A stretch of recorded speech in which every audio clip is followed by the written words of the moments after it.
Well, looking back, as far back as I can remember, my dad was a doctor, and I know he had a big interest in the power of the brain in healing the body. In fact, he did a course on hypnosis and used that in his surgery in the 60s, which was pretty advanced. Although he never spoke about it, only briefly, I realised that there was something to it. And so I kind of harboured an interest in the brain most of my life.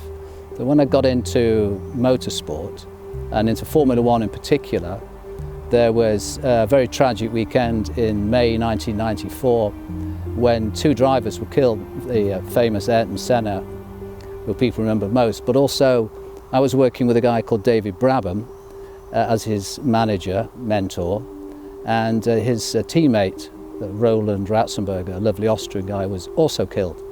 And that made me realise that there was a lot more that could and should be done for not just the drivers, but the team members who'd lost someone not only were they were very fond of, but they didn't know how to deal with it. And I think at that point, that was a tipping point when I thought, I've got to find out more about this. And I was in the right place.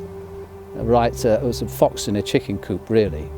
And all I had to do was ask people like Michael Schumacher and Damon Hill and Nigel Mansell, people that my daughters probably never heard of, certainly not my grandkids, and ask them, how do you recover from adversity? How do you deal with stuff?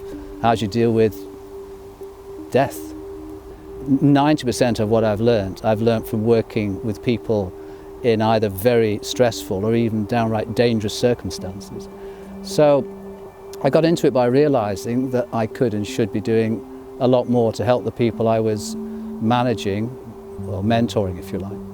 I was desperate for a mechanism to get people to connect to the inner voice in their heads that we all have, this chattering voice, this critique, this analyzer, this number cruncher. You don't want to do that, you don't want to do this. I'm rubbish at this, I'm rubbish at that. Why can't I do that? Why can't I be like her or him? You know, why do I keep failing?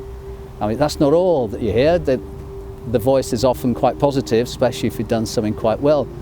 But the brain's factory settings, if you like, is more to negative. And the Buddhists described it as resembling a restless monkey. That this voice that we all have was a restless monkey, swinging from tree to tree in the jungle, aimlessly from branch to branch, tree to tree, completely unmanaged. And this voice, if you like, neuroscientifically, is your conscious mind. So in the simplistic terms, we have one brain and two minds, a conscious mind and a subconscious mind. The real you is the inner you. You're not the monkey, you're not your thoughts, you're not your emotions, but a lot of people go all the way through their lives thinking they are. So it was a very important mechanism to say to people, you have a monkey mind, if you don't mind the metaphor, most people haven't. And that connects people to what is going on in their head, and then realise, I hope they realise, that they can do something about it with that mechanism. And if you don't learn the tools to manage the monkey, which is what mind management's really all about, it's managing your conscious mind, the monkey. The rest of your mind, your brain, the subconscious, is all that you've become, your character traits, all that you've done in your life, your environment, everything you've learnt.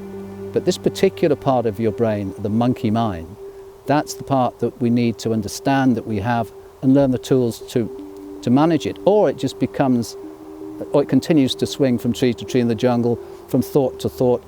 And some people sadly go right through their lives without realising this, thinking, I am the monkey. I was born anxious, my mum's anxious, my dad's anxious, even the dog's anxious.